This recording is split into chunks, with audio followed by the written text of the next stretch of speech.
क्योंकि जहां कर्तव्य के लिए आप डटे रहते हैं, 4 बजे सुबह से उठकर शाम को 4 बजे तक 5 बजे तक जब खेतों में आप अपने पसीने और लहू एक कर देते हैं, तब अन्न का दाना उत्पन्न होता है।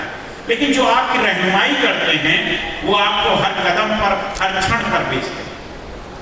उस परिकल्पना से, उस नकारात्मकता से अलग हटकर हमने सकारात्मक ऊर्जा की तरफ एक अभियान चलाया और हमने सोचा कि हम एक ऐसी मुहिम को लेकर अपने किसान बंधुओं के बीच में जाएं जिससे उनके अंदर सकारात्मक ऊर्जा जो उनके अंदर है उसका उद्भव हो और उससे सारे समाज का भला। वो ऊर्जा कैसे हो सकती थी? कोई भी सरकारें नहीं, आजादी के बाद से कोई भी सरकारें नहीं, सबने किसानों के लिए कुछ ना कुछ परिवर्तन की दिशा में या उनके लिए अच्छा काम करने का प्रयास किया। लेकिन 2014 के बाद कि जो सरकार बनी वो पूरी तरीके से समर्पित ही है किसान को लेके, मजदूर को लेके और गांव को लेके और ग्रामीण जनता को लेके, मजदूरी को लेके और उस आखिरी पायदान को लेके जिसके लिए पंडित दीनदयाल उपाध्याय जी ने परिकल्पना की थी कि ग्राम के आखिरी व्यक्ति तक न्याय व्यवस्था, सामाजिक सरोकार, जिससे उसका जो उत्पादन करता है वो भी और जो उसको चाहिए वो भी, दोनों उसके घर तक उसके पास पहुंचे। उस परिकल्पना को लेकर एक सरकार काम करने लगी। आप सब लोग अच्छे किसान हैं, किसानियत से जुड़े लोग। सरकार के पहले कैबिनेट में ये पास हुआ था कि हम 70% हमारी असिंचित भूमि रह जाती है, इसलिए उसको सींचने का प्रयास करना होगा और उस पर जल की व्यवस्था करनी पड़ेगी। तो पहली कैबिनेट में प्रधानमंत्री जल योजना आती। उसके बाद से लेके आपके हाथ में एक आज हम लोगों की तरफ से प्रधानमंत्री जी का जितनी भी योजनाएं हैं भारत सरकार की और उत्तर प्रदेश सरकार की, उनकी महत्वपूर्ण योजनाएं आपके हाथ में हैं। और ये मैं दावे के साथ कह सकता हूं कि जब आप इसको पढ़ रहे होंगे आप सोच रहे होंगे अच्छा ये भी है, ये तो हमें पता नहीं था। ऐसा है कि नहीं? ऐसा लगा कि नहीं लगा? आप इतने विकसित गांव हैं। मैं इस गांव में आते वक्त भाई साहब से यही कह रहा था कि भाई साहब हमारे पूरब में ऐसे गांव नहीं होते। हम लोग छोटे जो वाले लोग, हम लोग छोटे छोटे किसान वाले लोग, आप लोग विस्तृत किसानियत के लोग हो, हर क्रांति के प्रणेता हो। किसान और किसानियत की पहचान आपसे है और वो संपन्नता यहाँ पे दिखती है कि गांव में कोल्ड स्टोरेज और तमाम तरीके की व्यवस्थाएं आपके पास हैं। लेकिन बहुत से गांव में ये सब व्यवस्थाएं नहीं थी और इस सरकार ने, आप देखिए, हमने महत्वपूर्ण सिर्फ 25 से 30 योजनाएं आपके समक्ष रखी हैं। इनमें से सिर्फ एक योजना ऐसी है, किसान सम्मान निधि, जिससे आप सब लोग भरपूर तरीके से फायदा उठा रहे हैं। अमीर हो गरीब सबके खाते में 6,000 रुपए आता है। उसके अलावा कम से कम 20 योजनाएं ऐसी हैं जो सीधे आपको फायदा दे सकती हैं, लेकिन हम लोग उसको ले नहीं पाते। तो हमारा मापदंड ये हुआ कि हम भारत सरकार की उन योजनाओं को लेकर किसानों के बीच में जाएंगे और उनसे बताएंगे कि सरकार आपके लिए ये योजनाएं बनाई है या ये योजनाएं धरती पर आपके लिए हैं, क्या आप इसका लाभ ले रहे हैं? और जिस दिन ये हमारे संगठन का मूल है कि जिस दिन किसान इन तमाम योजनाओं का लाभ लेने लगेगा, उसकी आय दुगनी हो जाएगी और वो तमाम तरीके की भ्रांतियों से बाहर निकलेगा, जो भ्रांतियां तमाम किसान संगठनों के द्वारा समाज में और किसानों के बीच में फैलाई है। पीछे क्या हुआ? 3 बिल आते हैं। 3 बिल को लेके हाय हल्ला इस तरीके से मचता है कि मानो कि किसानों की जमीनों को हड़प लिया गया, किसानों को बेचे, उनके उपजाऊ को और किसी भी उनकी चीजों को बेचने पर प्रतिबंध लग गया, मंडियां समाप्त हो गई। इस तरीके की भ्रांतियां हमारे किसान बंधुओं के बीच में फैला दिया गया। लेकिन मैं आपको बताता हूं, बड़े बुजुर्ग ऐसे होंगे यहाँ जिन्होंने 2014 के पहले यूरिया, पोटास और इनके लिए बड़ी लाठियां खाई है कि नहीं? बताइए, ऐसा हुआ है कि नहीं? 2014 के बाद क्या ऐसा हुआ क्या किसी दिन यूरिया के लिए कभी लाइन में लगे हो या लाठी डंडा खाए हो? ऐसा नहीं हुआ ना। इसी तरीके से ये तीनों बिल भी जो आपकी उपज को आपके गांव की मंडी से लेके, जिले की मंडी से लेके दूसरी मंडी तक बेचने का अधिकार देते हैं, दूसरी मंडी नहीं दूसरे प्रदेश में बेचने का अधिकार देते हैं, इसमें सरकार गलत कहां है? इसी तरीके से आप वो कहते हैं कि आपने सहकारिता के तहत के साथ किसी फसल का करार कर लोगे तो आपकी जमीन चली जाएगी। उसको वो कहते हैं काला कानून बताते हैं, आज तक ये नहीं बता पाए काला है क्या। मैं आपको बता दूं, मैं भी अपनी खेत बटाई पे देता हूं, और इसमें से जैसे भैया दिल्ली रहते हैं, ये भी अपना खेत बटाई पे देते हैं, और सभी लोग खेत बटाई पे देते हैं। तो खेत बटाई पे देने का मतलब ये थोड़ी ना हो जाता है कि हमने उसको जमीनी मलकियत दे दी, फसल की बटाई होती है। उसी तरीके से जो राष्ट्रीय अंतर्राष्ट्रीय कंपनियां हैं, इनके साथ हम फसल, मतलब इनका क्या कहना है, जो लोग इसका विरोध कर रहे हैं उनका सिर्फ इतना कहना है कि किसान धरती लुंगी में घूमे, कुर्ता वो जब फसल साहूकार के यहाँ बेच के आए तभी एक बार कपड़ा पहने, साथ बने, व्यवस्थित ना होने पाए, प्रगतिशील किसान ना होने पाए, किसी संयंत्रों का उपयोग ना करे, पुरानी पद्धति से ही खेती करता रहे और दबा रहे। जबकि सरकार आपको सने सने तमाम ऐसी योजनाएं, अभी आप लोग बहुत से लोग, हम गए कई संवादों में गए, बुलंदशहर में थे हम, गौतम बुद्ध नगर में थे, हापुड़ में थे, मेरठ में थे, कई किसान बंधुओं ने ये कहा कि बिजली महंगी, तो उसमें हम लोगों ने जब इन योजनाओं में आप देखेंगे, सोलर पंपिंग का योजना है उत्तर प्रदेश सरकार, आपको 5 से लेकर 7 हाथ पावर तक की मोटर सोलर की फ्री मिलेगी, आपको लगाना है, आप प्रयास कीजिए। इसी तरीके से सोलर के घर की लाइट से लेकर सोलर की और तमाम बिजलियों के 70% तक की आपको छूट मिल रही है सरकार से, तो उसका सबका उपयोग कीजिए।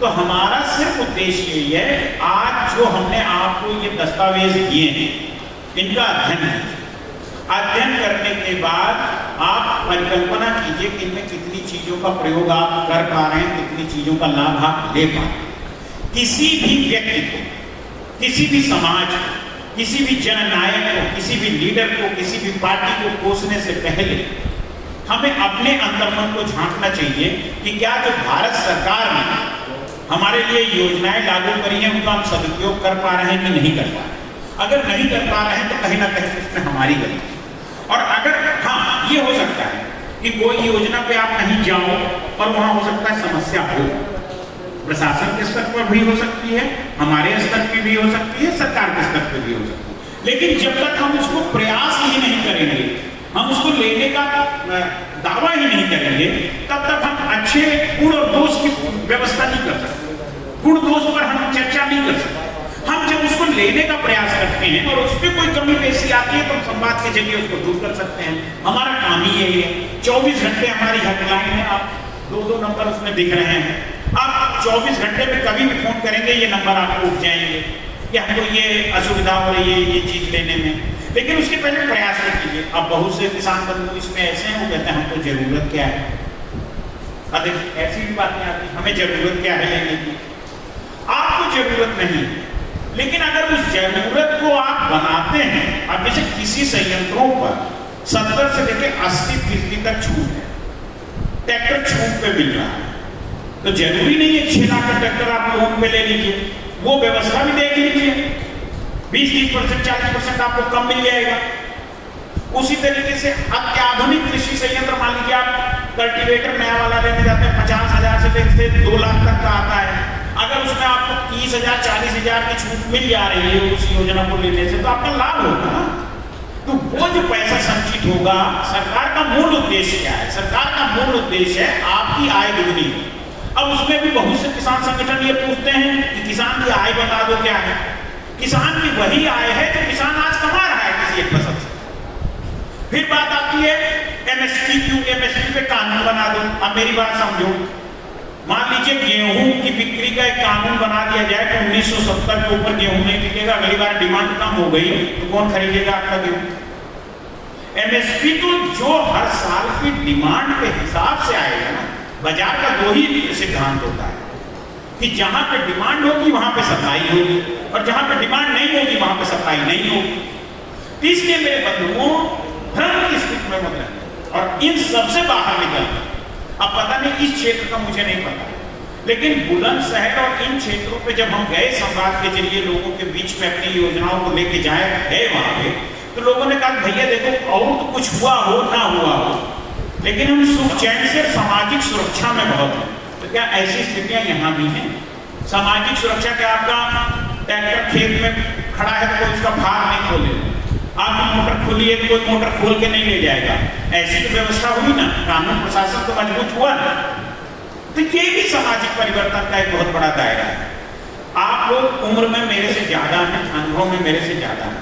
मेरा सिर्फ इतना वो था, एक किसान का बेटा होने के नाते और किसानियत के पैसे से ही हम जहां तक आज पहुंचे हैं, और हम में से जो लोग यहाँ बाहर भी रह रहे हैं, बड़े उद्योग भी चला रहे हैं, वो सब भी कहीं ना कहीं से खेती के पैसे से ही बड़े बने। तो उस खेती और उस किसानियत को जब लोग बदनाम करने लगे तो हम लोग मैदान में आ गए, उसको सकारात्मकता की दिशा में ले जाए।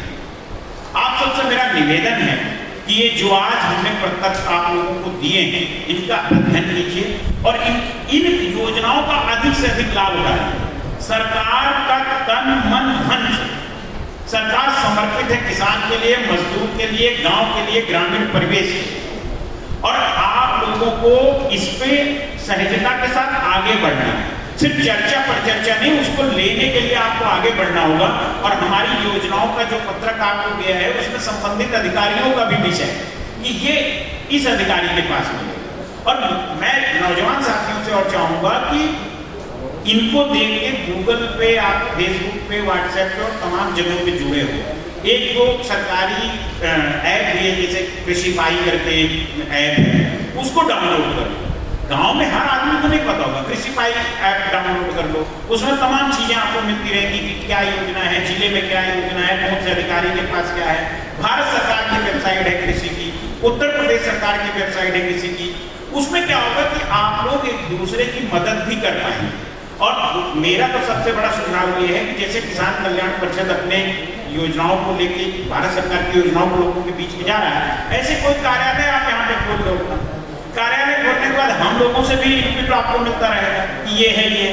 अगर आपने अपने सामाजिक जीवन में अगर जी रहे हैं, राजनीति कर रहे हैं या सामाजिक जीवन जी रहे हैं, और अगर आपकी वजह से 10 आदमी का भी किसान का भला हो जाता है, तो आपके प्रति वो हमेशा समर्पित रहेगा। तो मेरा नौजवान साथियों से ये भी एक निवेदन है।